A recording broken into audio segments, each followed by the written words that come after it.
Hey everyone, and welcome to another episode of The Bottom Line. I'm your host, Lauren Kalil. Our show is brought to you by the U.S. Army Warrior Fitness Team, which provides awareness of Army opportunities while serving. Team members are active duty soldiers that compete in CrossFit, strong man, strong woman competitions, both nationally and internationally. Make sure to check out the link in our description for more details. Our next topic, yesterday, we were with Dex Hopkins and James Hobart. They're back again. Today, we're talking about if Tia Toomey's dominance is good for the sport of CrossFit. So earlier we were talking about if Tia will retire, if she won't. Regardless, she will eventually. So now the question is, whenever that does happen, what is the impact for the women's division? James, let's start with you. What if Tia just competes forever? Like rolls from individual, Hot take. Yes, I goes love it.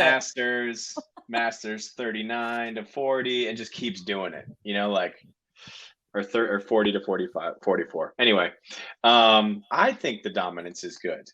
And I think there's like there's a point where it's not. There's I think of the 3 year mark, you're like, oh, are they gonna win again? Like, can't we get some new people in there? And then you get to this point, like, is anyone ever going to beat this person? And I think that brings so much excitement to the sport. And I think we saw that this year because they had when we had that rain delay during the games, which was basically like we had this big schedule upset. We didn't know what was going on. People were waiting, and everyone like around the games and the venue I talked to, they didn't care that it was delayed. They were just so excited to see this shakeup in the leaderboard where Tia wasn't already 200 points ahead. And so now I think the community has really latched onto this, like, is it possible? You ever said office episode where the screensaver, they're trying to see it bounce perfectly in the corner of the screen? Yeah, that's what it's like. Like, is it going to happen? So at this point, I think it's really good. Among other reasons, I think it's really good for the sport. Dex, what do you think? I really want to go opposite, but I can't do it. She's such a nice lady. And I'll do it. She's such a nice lady. Really, come on, you don't have anything, Dex? Well, no, I think it. Okay, here's why. We talked about it yesterday. Is all the boats rise, right? And Yeah, the feel. I think it's empowering, like down system. Like, Haley kind of is one of the first ones to come out of the teen division, do really well, and she's pioneered that. Cool. But there being such a lead lady in the female division when we've almost only seen, I think Max we'd saw before her was 2 years in a row, Sam, Kat, women winning it. It's so empowering to know like, hey, you can be a dominant athlete. So that's trickled down to, and then you see Haley do the same progression thing, but now it's trickled down to people like Emma Lawson, to Mal, to Emma. And so I think it's great for the sport. It's the same way it was when Rich did it, and the same way Rich going to team was good for team. I don't think it's a bad thing. And she, like James alluded to, she is such a different part of the community. She's very, dove into that. And so people love her, man. She is an intense character on the field. She is a very sweet, shake all the hands, take all the pictures person off the field, and it's genuine. And so I don't think her being around will ever be like a bad thing in any sense. Okay, here's a scenario. So we know for the past couple years at least that she already won before the final event even happened. The same happened even this year, that she had enough points to secure her spot before doing the last event. That's been the theme over the last several years, especially if we're thinking of the mindset of growing the sport and broadcasting this on CBS to people who maybe don't follow CrossFit. What are your thoughts on non-CrossFitters watching the CrossFit games and they already know who wins before the end of the competition? How does that look from the outside? I think it's good because, as CrossFit gains visibility internationally and even in the US, it's clearly like, oh, that's Tia. She's the CrossFit, champ. It's easy. It makes her easier, and it makes the sport easier to recognize. So, and at some point there'll be a limit to that.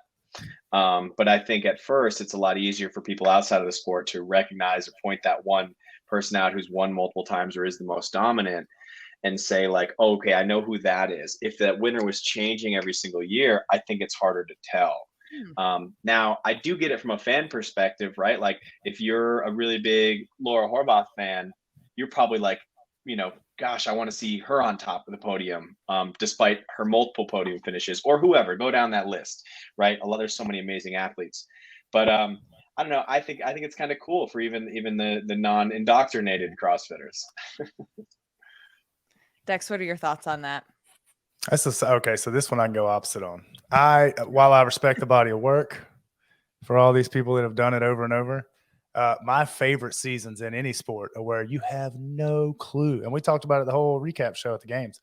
I love no shoe-ins, right? Like last day, okay, awesome. But like my favorite seasons are like when the Milwaukee Bucks win the NBA Finals, right? Yeah. You got one good guy. You've made the rest of the guys on the team better. Awesome. Now it's a random. It's not LeBron. It's not whoever, right? And so, yeah, that was my favorite part of this year. Besides like the weird programming, I think as far as like exposing non-indoctrinated people to double under crossovers, that probably looks weird while the fittest people on earth are standing around pissed off yelling at judges. But that's the only weird thing I get the view of like, hey, that's the champ. This is, the carrot everybody's chasing. But my favorite thing as a fan is like the wild card of it is not knowing who's going to win. And now it's an actual like Kentucky Derby horse race. You threw your bet, you had a few drinks, you made your bet at the window. Now we're going to sit down and be real happy or real sad. And it's, that was cool to me. We talked about it every day. And it was very cool that we kept being able to talk about that. And, so I don't know. I could argue against myself. It's funny you bring that up. You talk about the stories.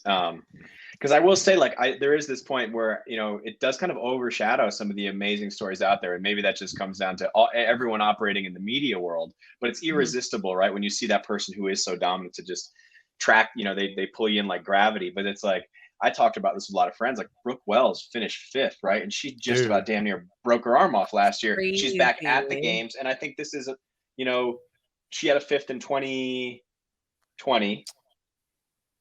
Right? Yep. She did well. I think she's been top 10 almost every time. Arguably one of her best finishes coming back from a huge injury. Like that story was incredible. And maybe I just missed it. I was busy at the games, but I didn't hear a lot of people talk about that. And that's not even to mention the teen athletes, Cara Saunders, go down the list, the Ariel Lowens of the world. Like there's a story there that's absolutely incredible that might resonate with even more people because it feels a little bit more attainable. I look at Tia and I'm like, I referred to her as a, what do they call Godzilla in that new monster movie? Not an apex predator, a super predator, right? Like it's just unstoppable. And it's like, well, I will never even be able to relate to that. Though she does seem so nice and relatable, but I don't know, there's a million other stories there. And the dominance probably might wash over some of that, which isn't great. So dominance, not good for Sundays and some of the media stories. That's what I would say. But I think overall it's good for CrossFit. And quickly, just going back to Brooke, I pulled up her stats. I would say that this was the best she finished at the CrossFit Games in her history. In 2016, she finished 6th, but then 2020, she finished 5th. But, that's still like a weird year. There were only 5 people at the games. Still a 5, though. Still a 5. It's me. I'm still counting. 5. Still a 5. But this year she was 5th against 39 other women. I think that is way more impressive. The story of perseverance, recovery. Yeah. All of that. Dude, amazing. The story of that injury relative to the things that were asked of her, like if somebody dove deep into that, like event for event versus like that specific injury, whoever did that surgery, you're a magician, sir. Like because that was very like elbow intensive and she did awesome. Yeah. So I agree with what James said. It could definitely overshadow it, especially like on the backside of like, oh, will she retire? It definitely cranks the volume on that kind of perspective. Going back to looking at the programming in 2021, we kind of talked about it yesterday, but Tia, she literally broke one of the events in less rounds than originally planned for Dave Castro as he was programming. Do you think that a situation like that is a benefit to have somebody who literally pushes the boundaries of what we think is humanly possible? I used to ask Dave, is your goal to like defeat the athlete, is to beat the athlete? And I don't want to quote him, but his answer to me was really interesting. And he said, I want to put athletes in a position to highlight the best of what they have and then also give them an opportunity to push a little bit further than even they thought they were capable of. So while and that's paraphrasing, but it was a really interesting answer to me, and it made a lot of sense now looking at the games. It would be bad if all the events got broken, but I think in some ways it's like that's how the sport gets pushed along. I think even the programmers, and as much testing as they do, what some of these athletes are capable of is absolutely, inspirational and incredible. It's hard to plan for that year to year, right? Like I think the needle moves so much year to year, and the progression is so crazy. And I hate to keep saying it, but especially on the women's side, like I think the percentages on like RX weights now, like James has done a workout with 225 versus a lady doing 155 that's strong. It is not the same. It's not the same. And maybe that's we're just not strong enough. I am, James. I am. But like, so I don't know. Yeah, I agree. Well, the sandbag. I mean, it's like you talk about strength differences, but I don't. Outside of CrossFit, I don't think I have any male friends who can pick up a 250-pound sandbag.